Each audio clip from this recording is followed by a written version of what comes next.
Congressmen and faculty, students, and people of Manhattan, welcome to what I think is going to be a really distinguished evening. There are three groups who sponsor tonight's presentation. The first is the Lou Douglas Lecture Series. Lou Douglas was a distinguished professor of political science at Kansas State University from 1949 until 1977, when he became professor emeritus.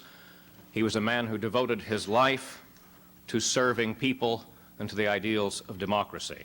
He was one of the original founders of the University for Mankind, the UFM, and he served as a member of the board of directors there until his death in 1979. In 1980, the UFM inaugurated this lecture series to honor Lou Douglas, teacher, leader, friend, and a manifestation of the democratic spirit. The second sponsoring group is the Dorothy Thompson Civil Rights Lecture Committee. The Dorothy Thompson Civil Rights Lecture Series was begun in 1994 to honor the memory of Dorothy Thompson, who was our good friend and colleague.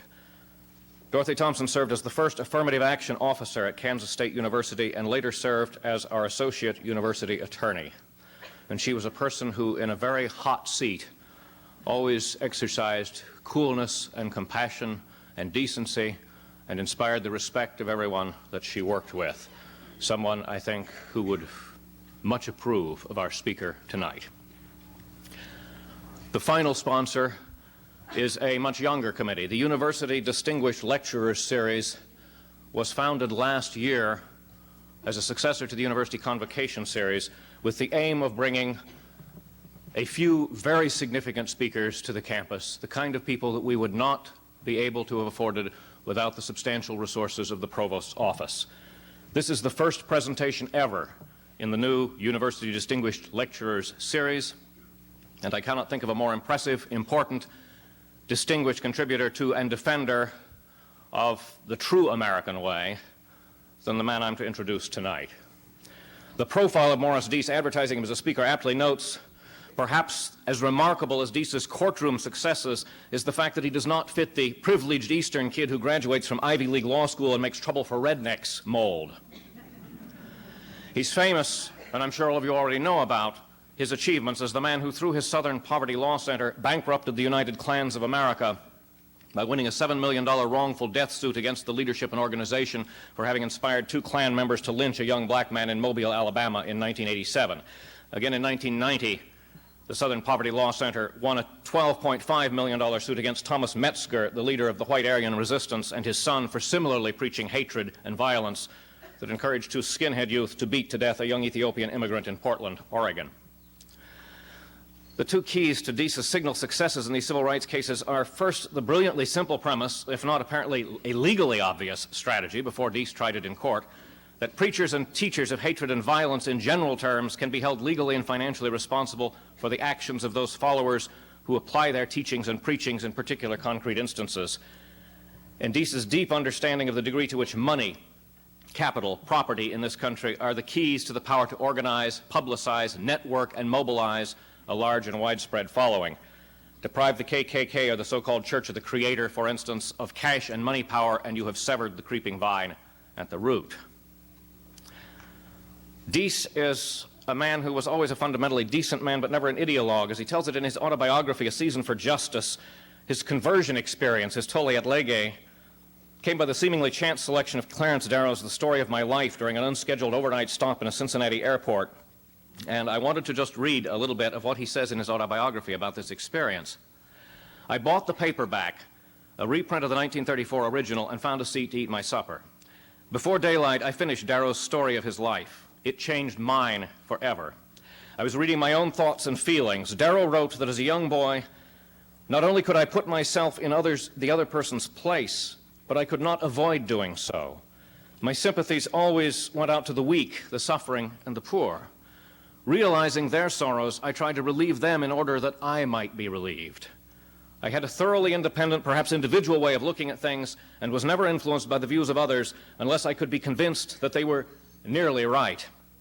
I had little respect for the opinion of the crowd. My instinct was to doubt the majority view.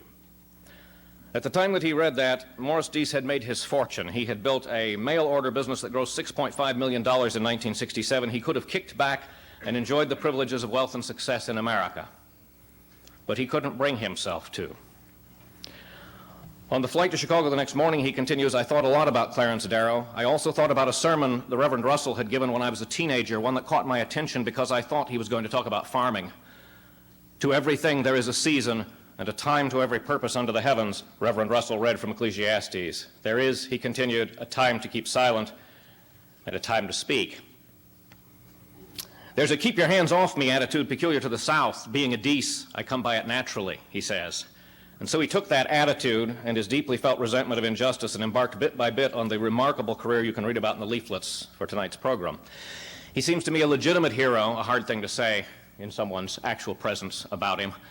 But since I'm a teacher of literature, I'll have to go on with the comparison in this way. He's an ordinary guy who is obviously extraordinarily bright and able, a man with a remarkable sense of the complexity of personal alignments and ideological commitments, an idealistic pragmatist, but one who never swerves from his commitment to justice, a hero like the resourceful, crafty, courageous, and enduring Odysseus, a fundamentally decent man who doesn't want to be a martyr or sacrifice everything to be the best of the Achaeans, but who wants to save himself and his friends with honor, do the right thing, and get home safely to an Ithaca which is a just and decent community, not a refuge for violence and oppression, for louts and yahoos.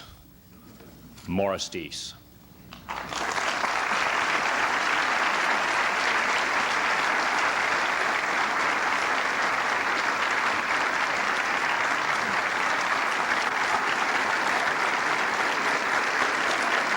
Thank you.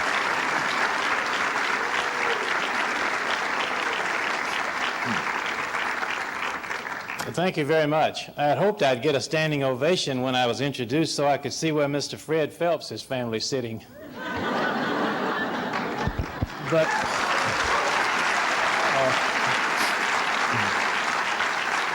I'm glad to see that free speech is well and alive at Kansas State. I know Jill Dockering. I saw her name out there too. I know her husband as well as my wife will be surprised to find out that we're gay. But you know.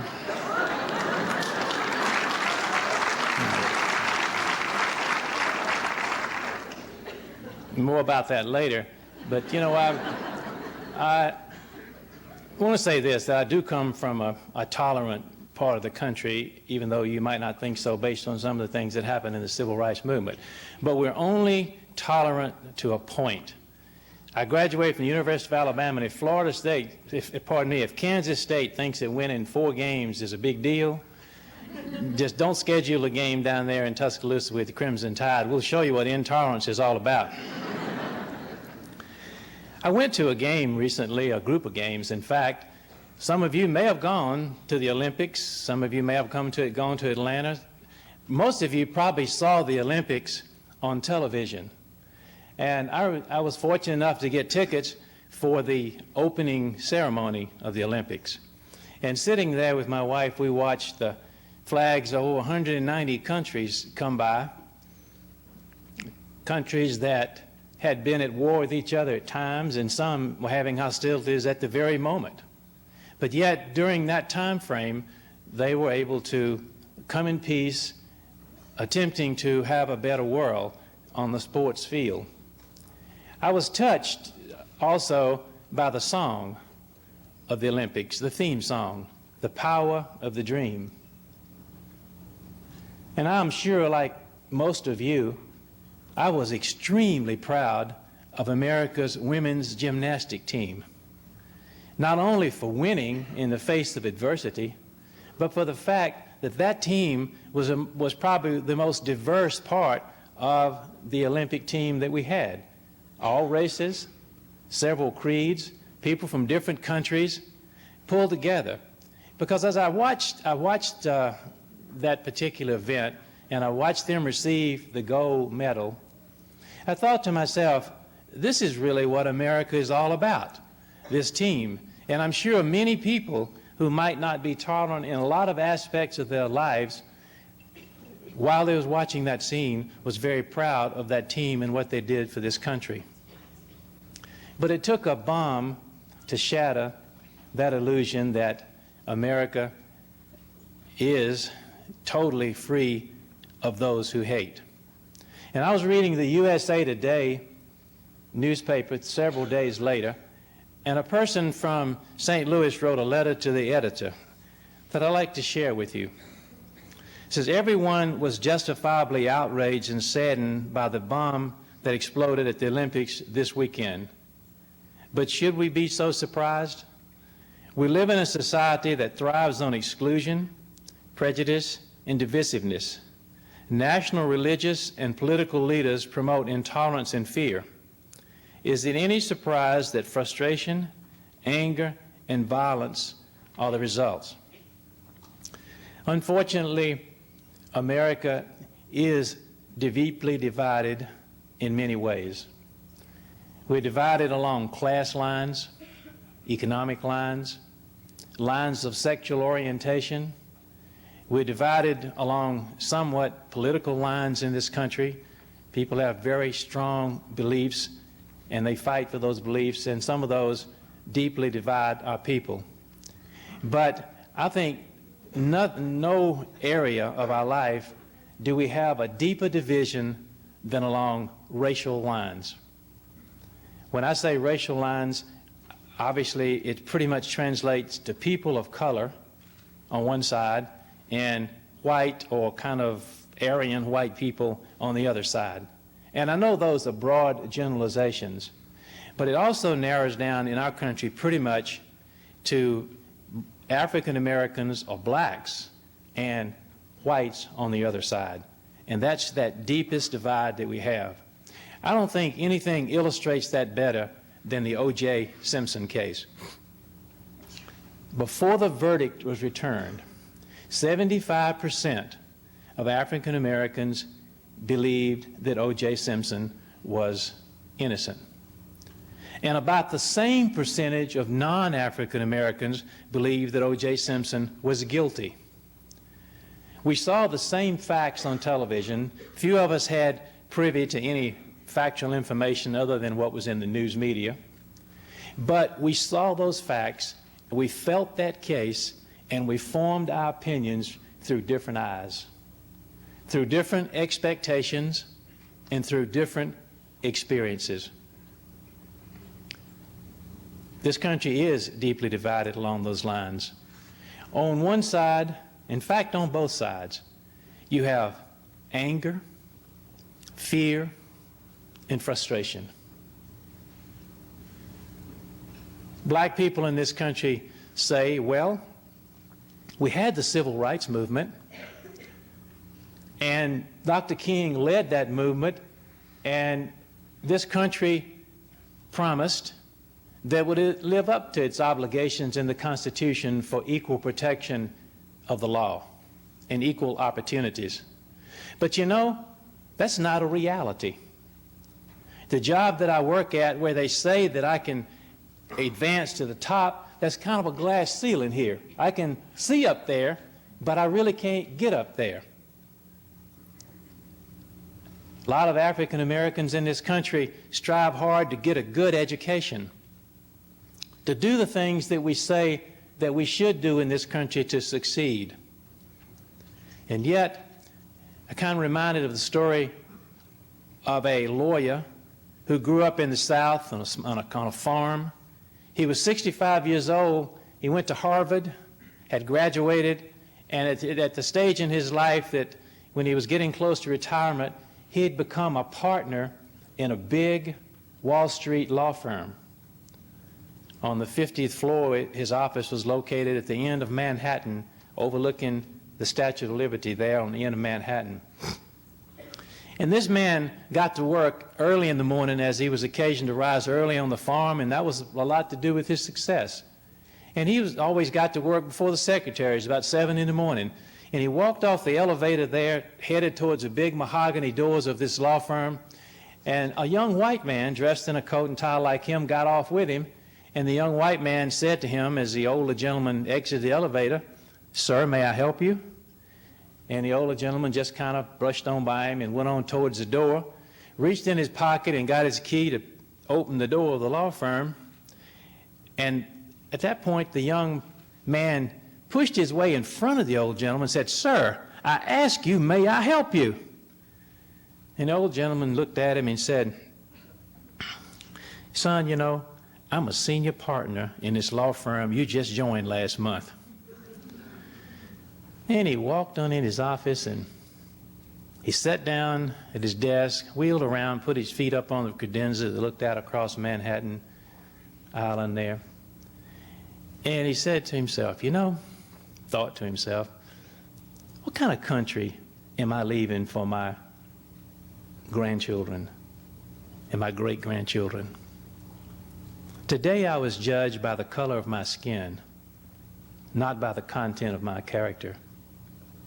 I did what they said you had to do to be successful. I'm dressed well, I got a good education, but this young man figured just because I was black that I probably was here for some other reason. I surely couldn't be a partner in this law firm. My doctor in Montgomery is an internal medicine specialist. Jeff is black, and he was telling me, this hadn't been long ago, he got out of medical school and he didn't have a lot of money, and he was moving into a house in a predominantly white neighborhood, and he and his brother was helping him unload his truck. They backed up to a house. They had to take all the furniture off and put in his house he had rented, and all of a sudden the police pulled up. Some neighbor had called him, and they walked over to him and began to approach him, and he said, "Hey man, I'm moving the furniture in."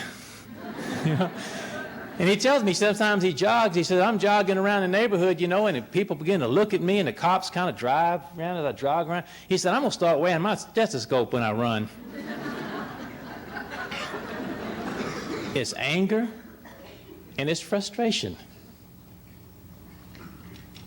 I could give lots of other examples, but on the other side of the coin, a lot of white Americans, and I know these are generalizations, also feel anger and frustration.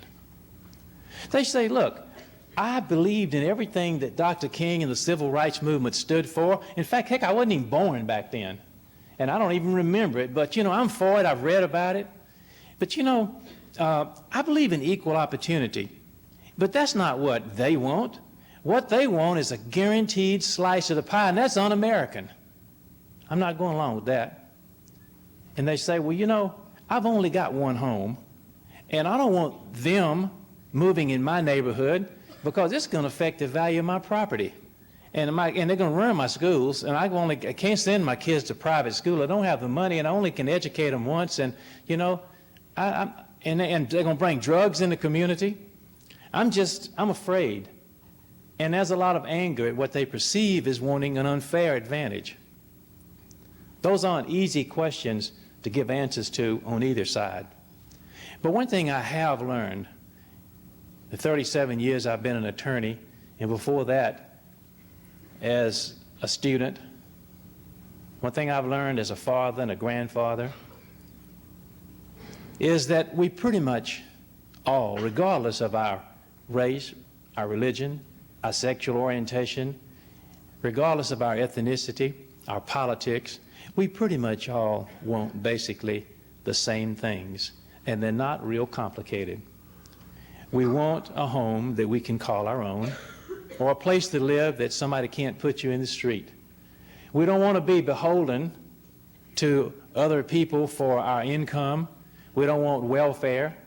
We don't want to get a job because of our race or our color or our sex. We'd like to know that we were accomplished enough to get it on our own. We also like to be able to retire and enjoy our families, raise our families in a peaceful neighborhood away from crime. We all want these things. But we have a really hard time getting along with each other in this country. It probably boils down to a fight over whose America is it that we have here. If you look at the militia groups and the various white supremacy groups and some of the other different groups of one type or another, the battle seems to be whose America is it?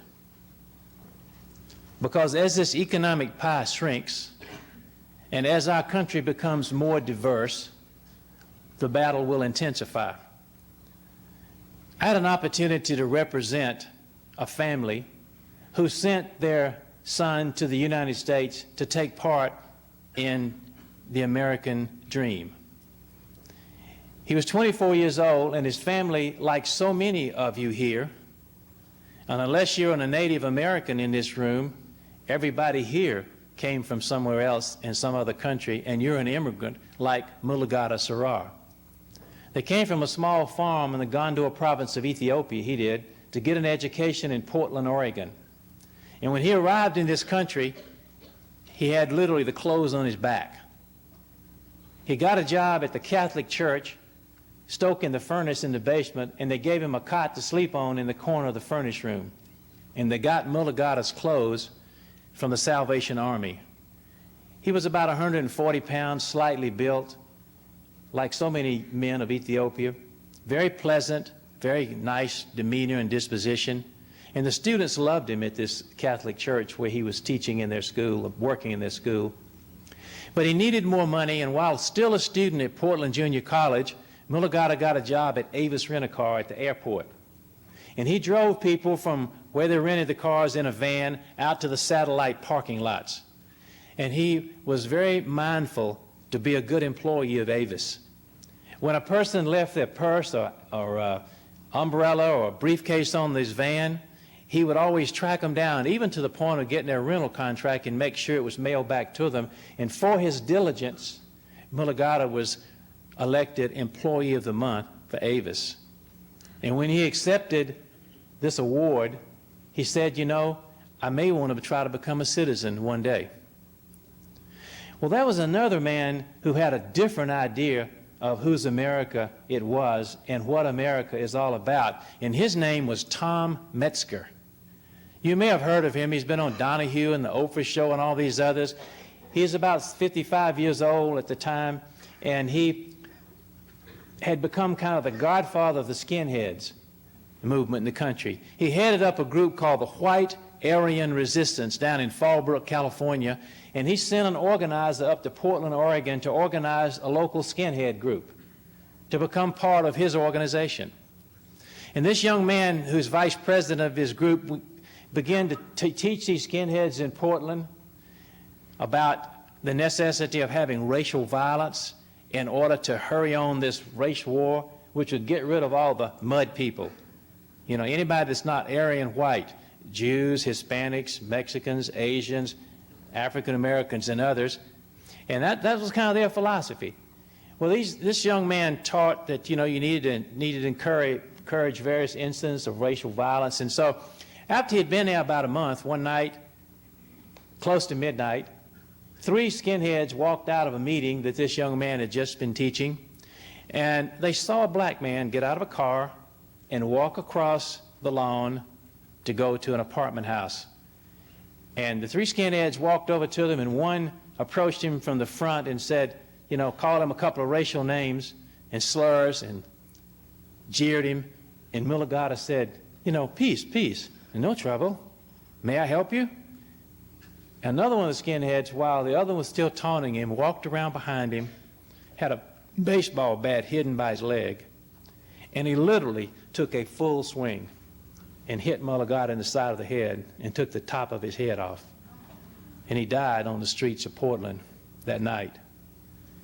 The FBI and the Portland police caught those 3 skinheads, and they got long prison sentences for this.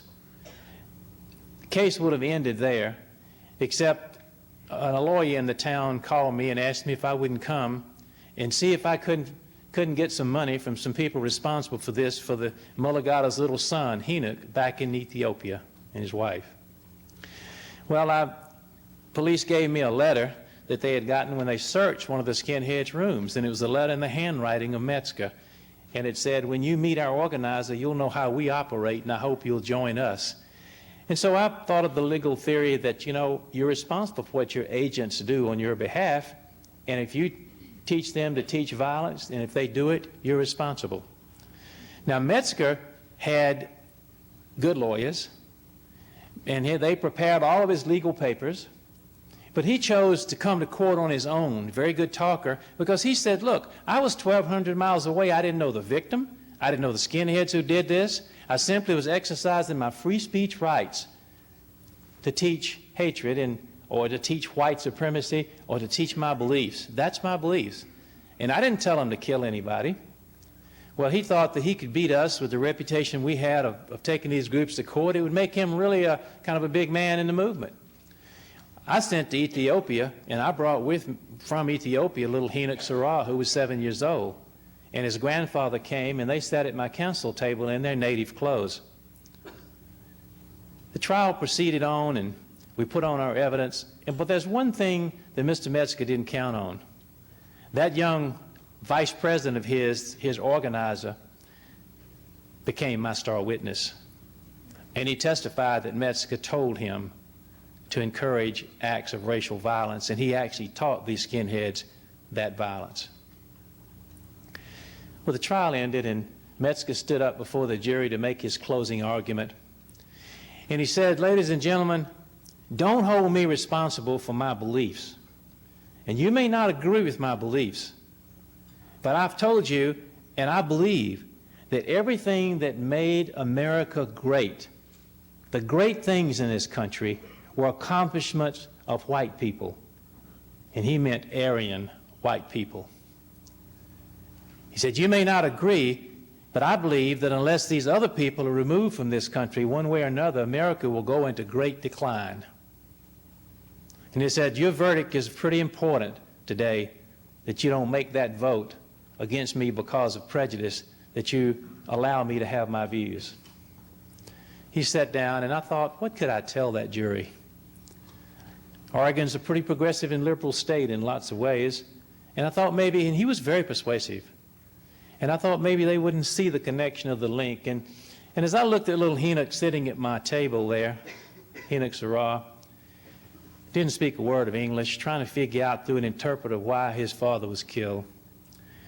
And I stood there before the jury and looked a while, and I said, you know, I've watched Mr. Metzger during this trial, but I want you now to look past Mr. Metzger and look on that front row behind him, the first row of seats in the audience.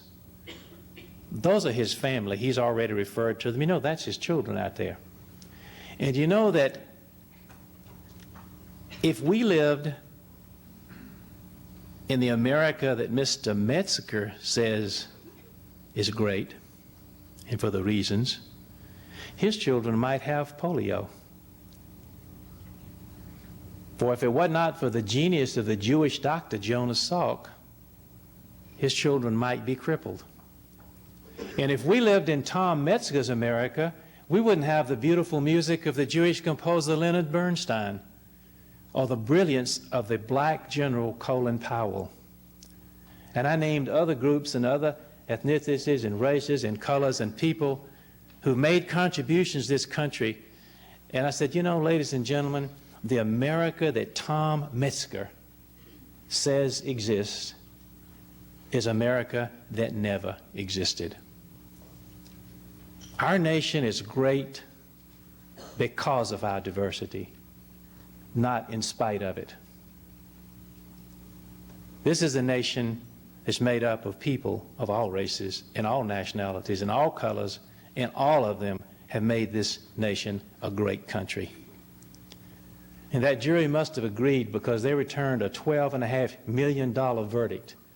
Now, this isn't the lottery, and Metzger doesn't have $12.5 million, but we're going to get about $250,000, and he's had lost his house and his business and his land and all. And little Enoch is getting a good education now in the United States, and one of the lawyers that's helped us is making sure that happens. And Enoch's mother makes $20 a month, taking up tokens 6 days a week in Addis Ababa on a bus. So his $250,000 that he'll get when he reaches 21 years old will make him a well-off young man. You know, I'm not sure what the answer to this deep division in our country today that we have, not just among race, but among other things. What makes Mr. Fred Phelps have his children carrying signs on the campus out here, calling people things that they don't even know probably the meaning of. And I'm not belittling this person and using him as example other than to say he's certainly setting a powerful example. Just like we set examples for our children and those who are around us, as our parents set examples for us. I'm not sure that there's any single answer, but I think the answer may lie in the words of a song that was made famous during the civil rights movement by Peter, Paul, and Mary. The songwriter was Pete Seeger. Some of you who are older than 30 might be able to remember. If I had a hammer, I'd hammer in the morning, I'd hammer in the evening, and I'd hammer all over this land. I'd hammer out for freedom, I'd hammer out for justice, and I'd hammer out for a love between our brothers and sisters that we can all share. In this great nation, we have freedom and justice. Neither of them are perfect. African Americans might think that they weren't perfect when Rodney King was beaten, and then the 4 policemen that beat him were acquitted in the face of strong evidence, the first trial. There are obviously reasons why, and then we had another trial, though.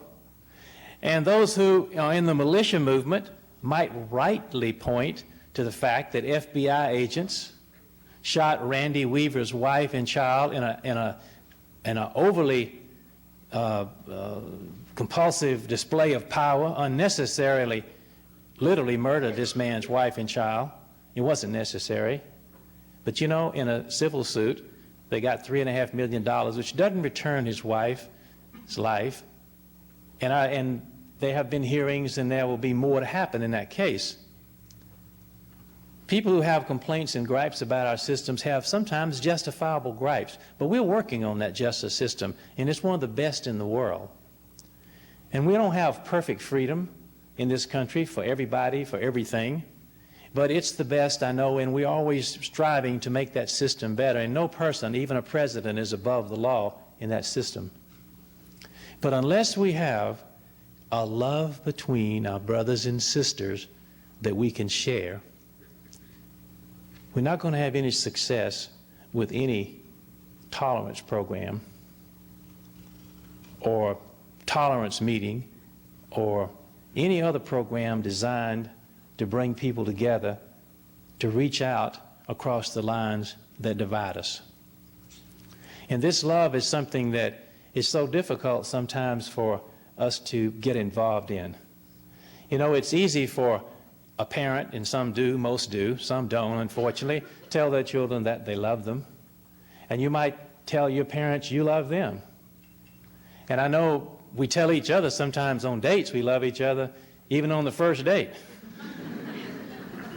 They even did that in 1955 when I was... But that's kind of easy. That's kind of easy. But sometimes I sit on an airplane seat and I travel a lot, and you know, sometimes I hardly, I don't even know the seatmate that's sitting by me. And I believe if I was on a buckboard crossing the prairies during the earlier days on a stagecoach or something, I'd probably speak to the person sitting by me. But in our impersonal world, sometimes we can buckle up our seat, and it's almost like as an invisible shield between the person sitting next to you, and you don't really communicate. Not that sometimes we want to, but that same invisible shield separates us in this country of different colors and different classes, where we really don't cross that line. We kind of like drive by and don't see those people. And I remember in the days of the civil rights movement, back in the 60s, people came down, we call them Yankees. They came down to tell us what to do in the South, you know, and they'd see a shack on the side of the road that black people lived in, and they'd stop and jump out and take photographs of it. And obviously probably should have been taking photographs of it. Some of the living conditions were deplorable. But I was in Chicago riding the L in one time. I said, oh, at the railroad track that runs above the ground. And I was coming in from Evanston, which is where a lot of rich folks live. And I looked down and I saw some deplorable housing, and I noticed it. But my neighbors in Chicago, the guys with me, he didn't even see it because he passes it every day. In some way, we don't see these things around us. And we don't see the people sitting next to us and see the people that really suffer from our intolerance. I learned a lesson one time in a courtroom, and I'll tell this story. If you ever heard me tell it before, forgive me. It's a story that made a very powerful impression on me. It's a story that really, after I'd been out of law school for many years and been in business and other things, really drove home to me the power of love in solving our problems in this country. And I learned it from an old black lady who lost her son to a Klansman's noose.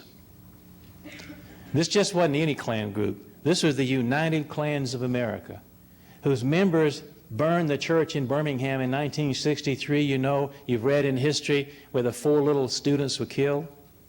They killed Viola Liuzzo on the march from Selma to Montgomery. She was a Detroit housewife that came down to Montgomery to ferret marches from Selma to Montgomery in this 1965 Civil Rights March.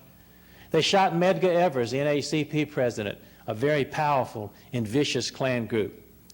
And in 1980, there was a resurgence of white supremacy groups in the country. Neo-Nazis, skinheads, posse comitatus, and other racist groups, because this country was becoming more conservative and turning more to the right. And this Klan group had a little resurgence, and they built they had some money, it'd been the biggest Klan group in the country, and they built a 10,000 square foot brick building, its national headquarters. They had some property, and they had chapters all around. I don't believe they had one in Kansas, but they had them in some 30 states. And that Klan group's leader knew about a trial taking place in Mobile, Alabama, where a policeman was charged with, a black man was charged with killing a white police officer. And they told their local Klan unit to watch that trial, and they were concerned. They said, if that nigger gets away with killing that white police officer, and those are their words, not mine, that we later proved. If he gets away with killing him, I want y'all to find a black person, and that's not what they said. If you find a black person, and I want you to kill him to set an example that if blacks in this country are going to sit on juries, especially in the Deep South, that deal with the interests of white people, they better be careful how they rule. Because the jury that was trying that case was a majority black jury in Mobile. Well, the trial proceeded along, and while it was going on, they selected 2 Klansmen to carry out this lynching if necessary. One was James Tiger Knowles, 19, and Henry Hayes, 20. And they gave them a gun, and they fixed up a noose and a rope and all. And they gathered in an apartment in downtown Mobile on Friday night to await the jury verdict to be announced on television. The jury had been out and trying the case all week, and at the 10 o'clock news, the announcer came on and said that the man charged with killing a police officer was not convicted. It was a deadlocked jury. And so these 2 young Klansmen got in a car that had been supplied, and they drove around Mobile looking for a black person to kill. And they saw Michael Donald, 19 years old, very much like Mulugata Sarah, walking the streets, coming back from his job at the Mobile Press Register. He was a college student at the Mobile Junior College, much like yourself.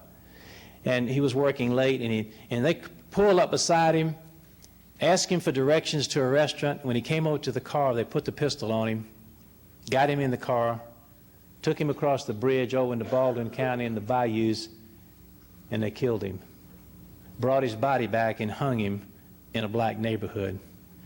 The FBI cracked that case after about 3 years, and they arrested James Tiger Knowles and gave him life sentence in the witness protection program if he would testify against the other man, who was probably the leader of the 2.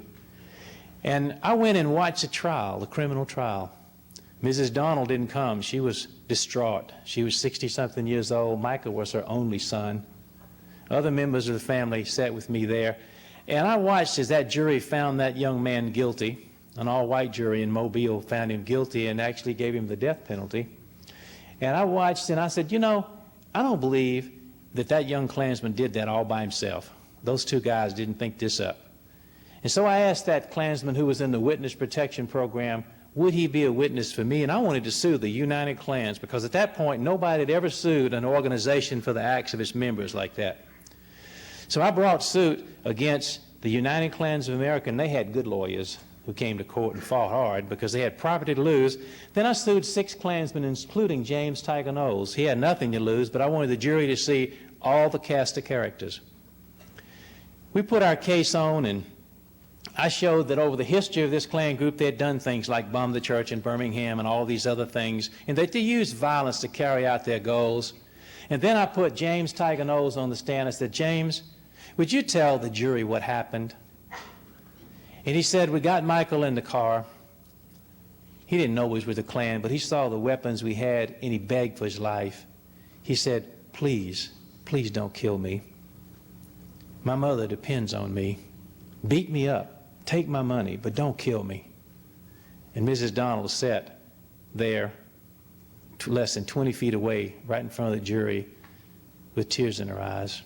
Listen to this Klansman describe how they got Michael down on the ground, and they put the rope around his neck, and they put a foot up against his face and tugged on that rope. And I know she couldn't have helped but have seen that color photograph with the footprints, the boot prints still in his face, the autopsy photograph, as I passed it to the jury. When the trial was over, the Klan lawyer argued, not like Metzger, he wasn't that crazy, but he argued that he didn't really tell these Klansmen, the leaders didn't tell these 2 guys what to do, and don't hold this group responsible for its unpopular beliefs. It could happen to a group for abortion rights or anything else. Don't do this. In America, you have the freedom to have your beliefs. And he sat down, and I told the jury that I thought that we had proven a series of acts over a period of years, and that we had proven that these Klan leaders gave the orders to do this. And I sat down, and the judge began to tell the jury what the law was. And this young Klansman, James Tiger Knowles, was sitting there with the U.S. Marshals sitting by him because they brought him there from the federal prison. And he jumped up, and the Marshals jumped up, not knowing what he was doing, and kind of grabbed him. And he said, Your Honor, I want to say something to the jury. And the judge said, well, you know, you don't have a lawyer. It's past the time for arguments, but I'm going to let you speak. And this young Klansman, who is now in his mid-20s, a lot of time had passed since the killing, walked over in front of the jury. He said, ladies and gentlemen, everything that Mr. Dees says happened, like he said. These Klan leaders put us up to this. And you know, I did it because I learned to hate at the knees of my uncle, my father, and others. I joined the junior Klan at like 12 years old. Then he looked over at Miss Donald sitting there, and he had his hands on the jury rail, and his lips began to quiver, and he started to say something, and he broke down in sobs. And I thought the judge was going to break and give him a chance to regain his composure. Knowles cleared his throat and said, Miss Donald, can you find it in your heart to forgive me for what I did to Michael? And that old lady kind of rocked back in her chair, and I never will forget, and looked at him in front of that jury and said, son, I've already forgiven you. There was not a dry eye, I promise you, at our council table, in that jury box, and I saw that old judge brush back a tear. This lady had the love between a brother and a sister that she could share. She knew that he was a victim, like herself, of intolerance, of hatred, of discrimination, and she could reach out and hold his hand in front of that jury, and she could help ease his pain. And I thought to myself many times afterwards that the words that came out of her mouth that day was a greater justice than that $7 million verdict that that jury rendered. And I thought so often how we have our differences and we have our pain, and some of us have suffered, but few of us have suffered as much as Mrs. Donald. And as we deal with each other, whether it's over issues of beliefs or racial matters or whatever it might be, people that slight you for one reason or another or perceived slights, few of us and few of our pain and few of our problems rise anything to match Mrs. Donald's. And it's her love that carried the day. And I hope one day that when, if it happens, Henry Hayes comes before the governor of Alabama to seek clemency, and he probably will have to do that because he's lost every appeal, and it'll be a difficult case to get the governor not to execute this man. I'll be there representing Mrs. Donald because she passed away.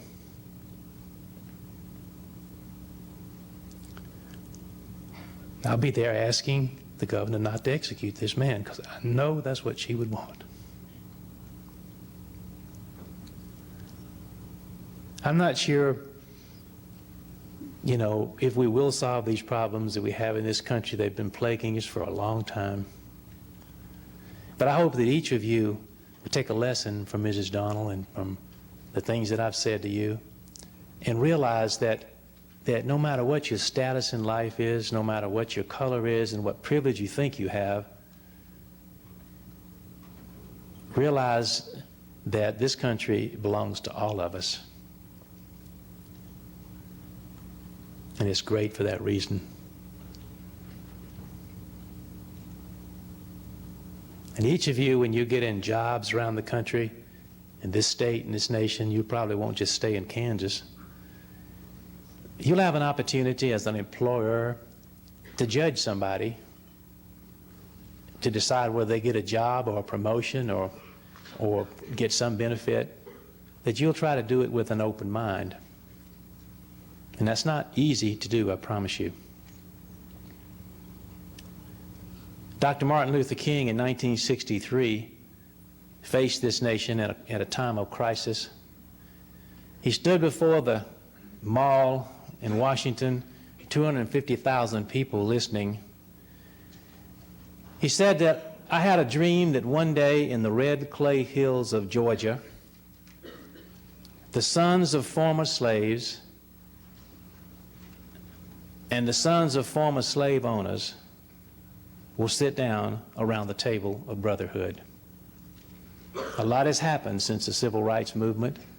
Some things have gotten better and some things haven't.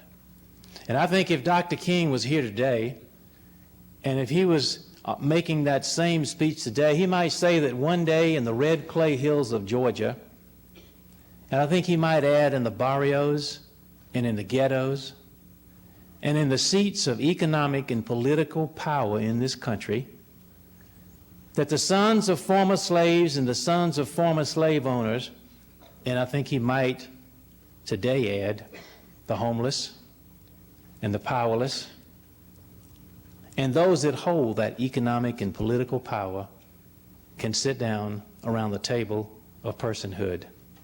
And I hope that each of you will be there to help. Thank you very much.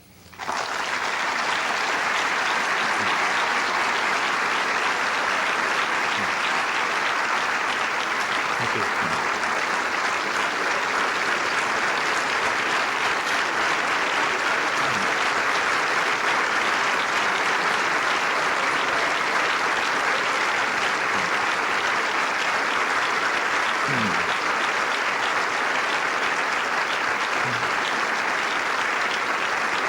Thank you. Thank you very much.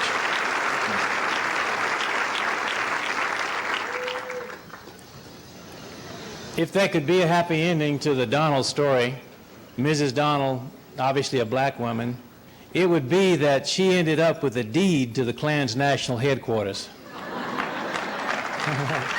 Thank you. If you have an opportunity to come to Alabama, it's about like Manhattan. You don't just happen to get there, by accident.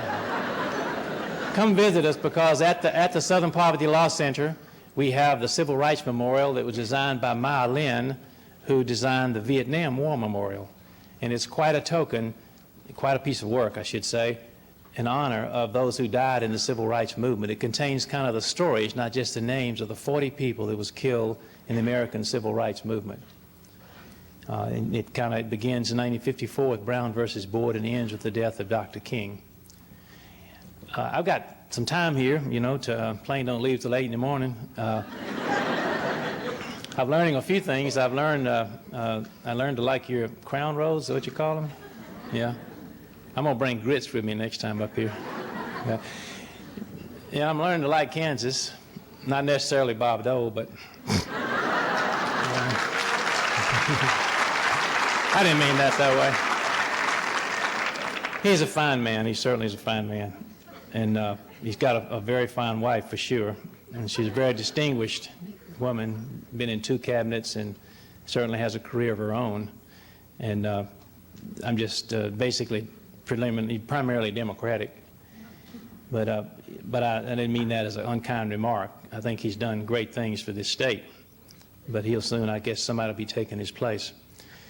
Would you have any questions that anybody might have? I may sound like a Southern Baptist preacher, please excuse me, but I won't pass up the collection plate. I won't pass it out, sorry. Yes? I agree with everything you said, but I want to preface by saying that. Sure. But It's that but that worries me. in the Kansas City Star and also in the St. Louis Dispatch, there have been articles about you that say you raise about $40,000 a day and have $60 million in the bank. Well, let me answer that for you. We have 70 million, not 60. And we're very proud of it. Harvard has $9 billion, and Harvard, you know, they probably do good things there. There are colleges with 3,000 students that have $250 million. The NAACP is broke. The NAACP doesn't have any money because they went through a lot of money in really poor financial planning, and they had an opportunity at one time to do that. The Southern Poverty Law Center is more than lawsuits. We give away some $4 million a year worth of tolerance education materials to schools around America. 55,000 schools use this material. And we rely on fundraising by small gifts from individuals that we receive by direct mail, and it's a very expensive way to fundraise. And so ever since I sold my company and put some seed money in to help this endowment start growing, for 25 years we've never touched our endowment, and the stock market has been good and it's grown, and we try to be frugal. But on top of that, our donors help us. They know we're building an endowment, and many of them give money just for that purpose. It's a good question, and I guess my business background makes me that way. I want to make sure that we are there as we go into the next century, and that projects like the Teaching Tolerance Project that have hardly no public appeal as far as fundraising can be carried on. And these aren't cheap materials. The video that we used in the last Teaching Tolerance kit won an Oscar, and that's because we spent nearly $650,000 to have it made. But unless you do that kind of material, you're not going to get it seen, and it'll be useless. Anybody have a question? Anybody else got a question? Yes.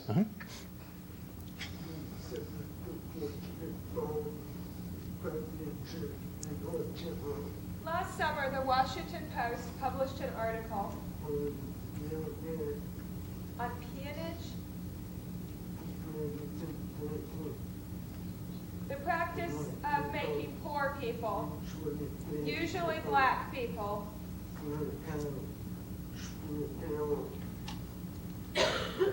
work out trivial,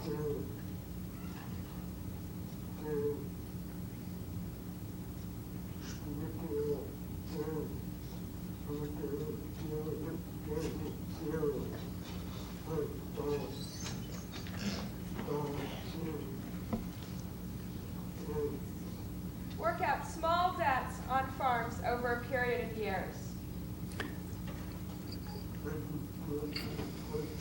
I am wondering what you're doing about that. Well, first of all, there are situations, especially with migrant workers and people who come to this country because they fear being deported, and they almost get captive to labor work camps. this is an issue that has not come up in the Southeast where actually I'm working, and I've never had a migrant-type case.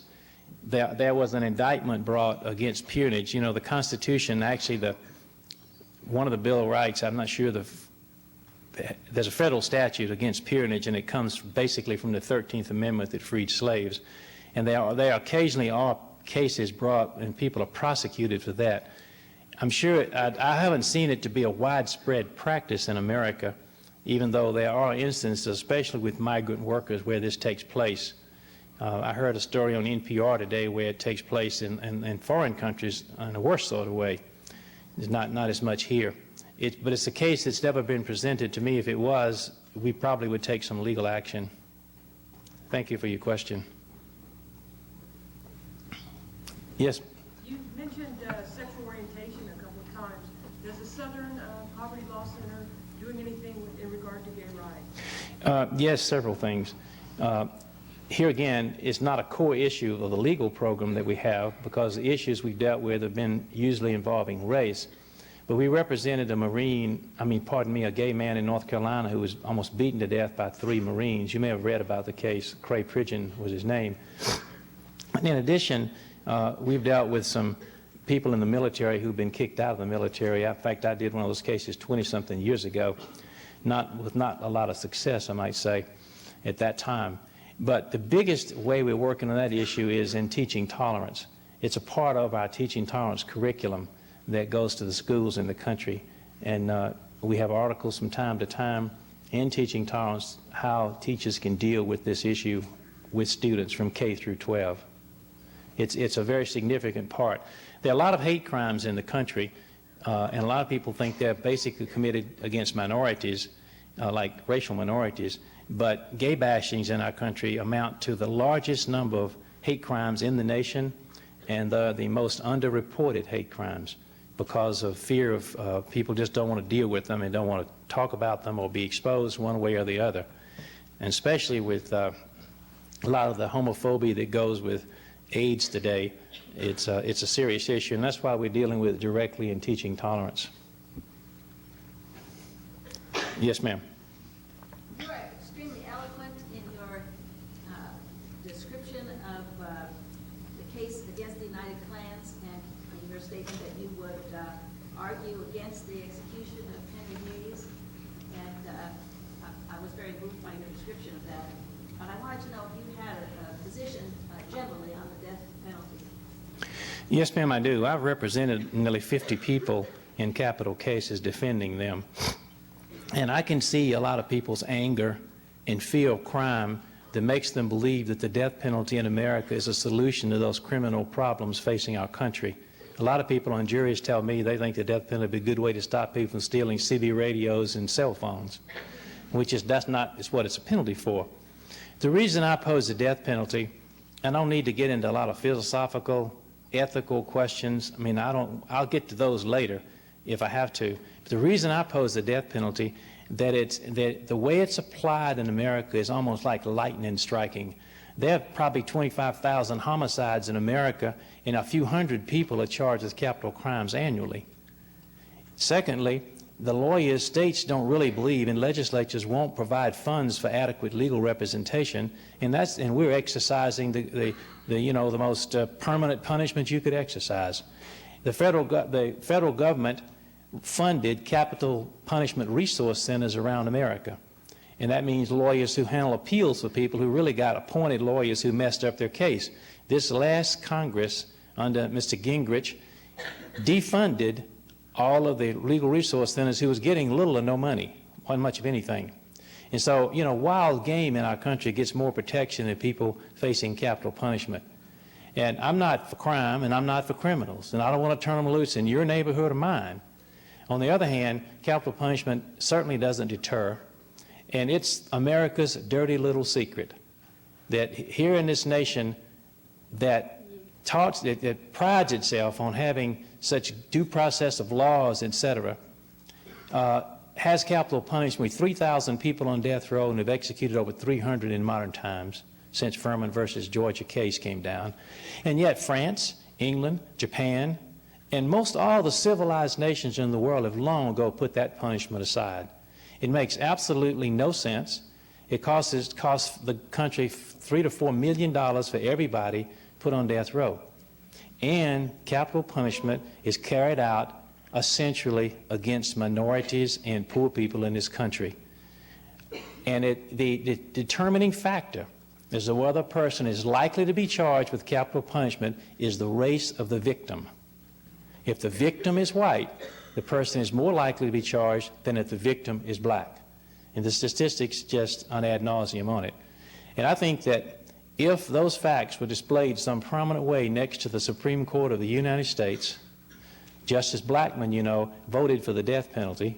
He just retired. He voted for it all through his career and tried to support it. But when he retired, his last vote was against the death penalty. He said that he would no longer tinker with the machinery of death. It has not worked in America. If that Supreme Court adjacent to it, these facts were displayed in some prominent way, and as all the leaders of the world came to look at our Capitol and could see them, I think we wouldn't have the death penalty very long. I think our nation would be ashamed of it. Yes? The Oklahoma City bombing put at the forefront of public consciousness the kinds of issues that you deal with all the time and have dealt with for a long time. I wonder if you could talk about, first of all, how the bombing affected what you do at the Southern Poverty Law Center, and secondly, talk about what the Southern Poverty Law Center is doing as a part of the Oklahoma City bombing, if you have any involvement in that. The question was, what have we done vis-a-vis the Oklahoma City bombing, and how does it affect what we do?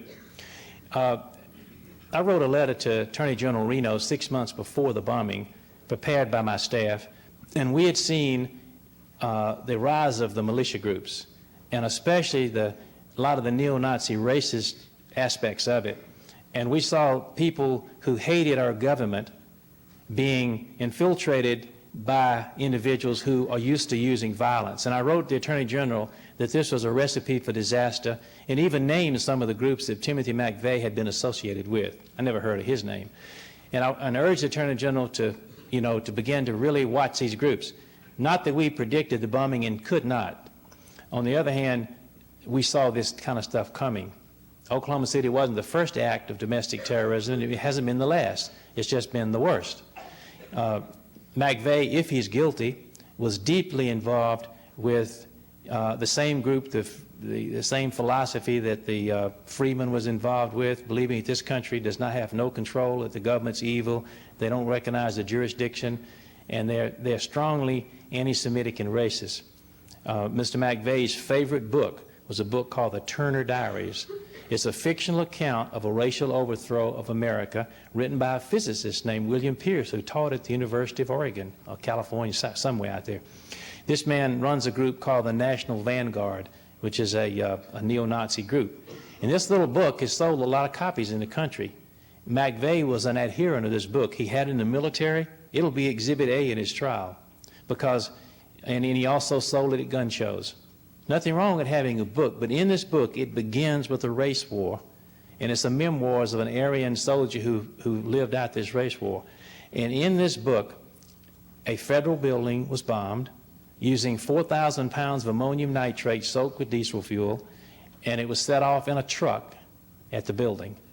And it started this race war, and the war ended with the genocide of all blacks, Jews, and other non-Aryans in the country. And that was Timothy McVeigh's favorite book. So he's got a big, burden to overcome. We're not involved in his trial at all, nor Theodore Kaczynski's or any of these kinds of trials. I mean, he's got good counsel. But in the book that I just wrote, Gathering Storm, America's Militia Threat, I have a chapter in it called The Almost Perfect Soldier. And it's about Timothy McVeigh. And I tried to put myself in Timothy McVeigh's shoes because I understand some of his frustrations. It's some of the frustrations that motivates those in the militia today. A lot of the militia types in this country are not bad people. They're people that are frustrated with our government because our government in many ways is distanced from its people. It doesn't work. They're frustrated about a taxing system and a lot of red tape and things that from the state level all the way up, county, federal, and city level. And these people feel like their vote doesn't count anymore. All politicians say the same thing. And so they join the militia because it's a way they can make a statement. And that's what they feel. And I understand that. And Timothy McVeigh wrote a letter in 1992 to his local hometown paper 2 years before the bombing, complaining that in America, the American dream is almost lost. He said that it takes two people in a family working to pay the bills, and God forbid the car breaks down, you can't make the mortgage payment. Doesn't that sound familiar? But he said, though, and he complained about other things, but he was a frustrated person reaching out for something. And he picked up the Turner Diaries because he scapegoated, in other words. And that's the problem with groups like this. They have their own problems and inadequacies, and they want to blame it on somebody else. And Mr. McVeigh, I think you'll see, blamed it on the Jews in this country, and the minorities, he felt, was taking away the America that he believed belonged to him and his people. So we're really just trying to explain the issues the best we can. America's a nation of conspiracy theories. And you're right, with that internet and the web and all that kind of stuff, they say that, they got on the web that the ATF bombed the building in order to have an excuse to go after the militias, stuff like that. I mean, that's just one conspiracy. The TWA 800 was brought down by, an errant missile from a Navy jet, all this kind of stuff. And we're not doing much to counter that. But tune in on the web sometimes, and there's 300 websites on the internet by groups that range everywhere from far-right tax protest groups to the Aryan Nations. The Aryan Nations has a page on the web. It might surprise you what you might see. Yes, sir. Two questions. First question is, what would you recommend communities do to deal with when hate crimes appear in the community? And the second question is, how do you protect yourself from these people? Well, let me answer the second question first. We've had some threats. Our building was burned by the Klan in 1983. Fortunately, we caught the ones that did it, and we take precautions for sure. And the people who threaten you are usually not going to be the ones that hurt you. It makes your lifestyle, it crimps your lifestyle considerably to have security people around your house all the time. I won't say it, but you have to change your lifestyle a little bit. But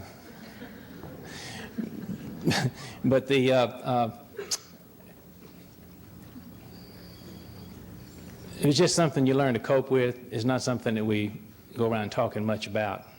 What was your first question? You have a situation right in this community where you've got about 4% black students and a black principal, and you've got a situation where they had some graffiti and racist terms and KKK and all that stuff written on a wall and all. You got a classic example right in your own community.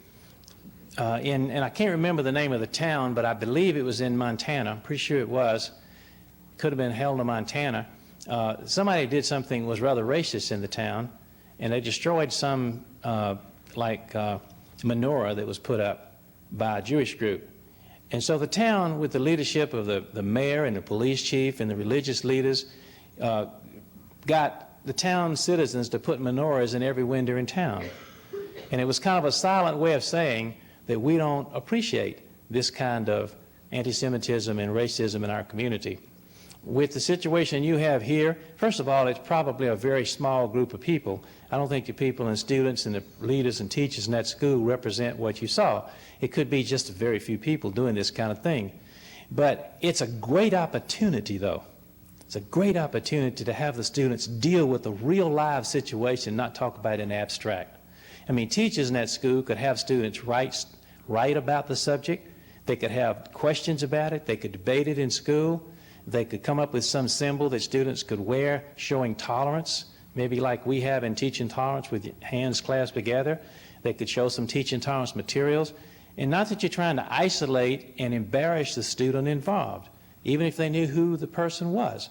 I think that, they, probably don't have the right to do the racist symbols, but they might have the right to have the attitude.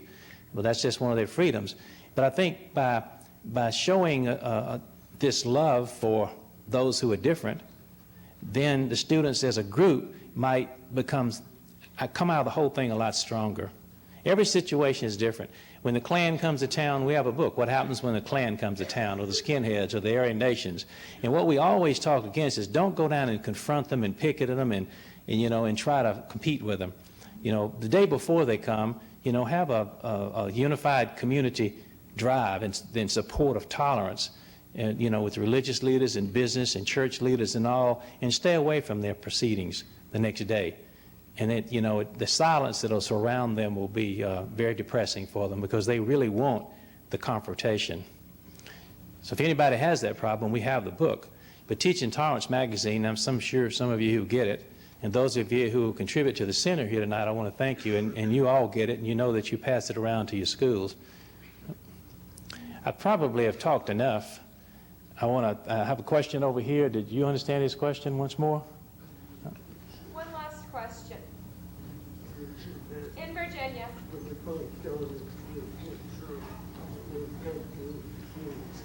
$25 will get you a complete listing of all of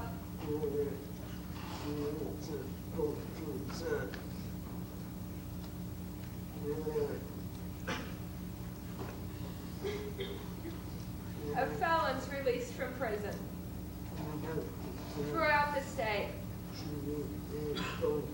Do you advocate adoption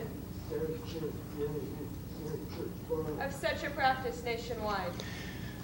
The question dealt with the new laws that are going around now is to identify people who have maybe abused children or had sexual crimes, not just felons in general. Maybe it is, I'm not sure.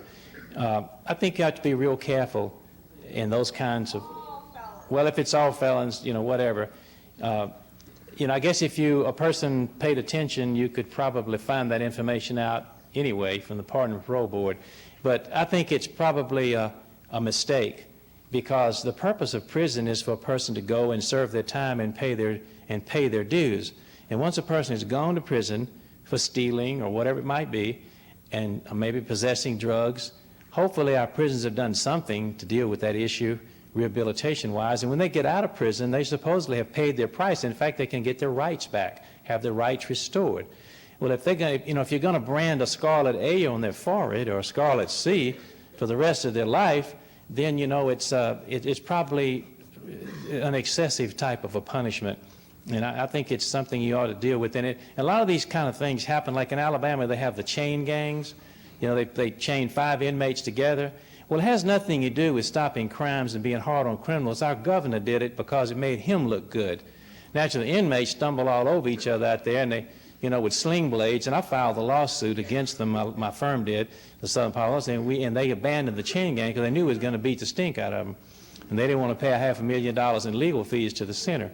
But it had nothing to do. We aren't coddling criminals. That's not the purpose. But you don't put 5 guys chained together on the side of an interstate with cars doing 120 miles a second. It's 60 miles an hour. That's what you travel, approximately that. And they leave the road, the baby bottle drops on the floor and you reach for it, and the next thing you know, you're zooming out across the field and you got 6 inmates hooked to your bumper. And that's not the punishment, by the way, for robbery, or for getting killed. So they abandon that. So some of these draconian measures, like listing every person in the paper that's gotten released, is really a political things. And I caution you, if you look at all the things, and I talked to a class today, and we talked about amending the Constitution and all the reasons these politicians want to do it, flag burning, prayer, and God knows, you can name them. They're probably, none of them have much merit, and they're really just little partisan views about things that tampering with a way of government that's lasted over 200 years successfully. And I think that, every new crop of legislators, waste a lot of trees making new laws and binding up the books. And I think it's probably, a waste of time. Thank you very much. Okay.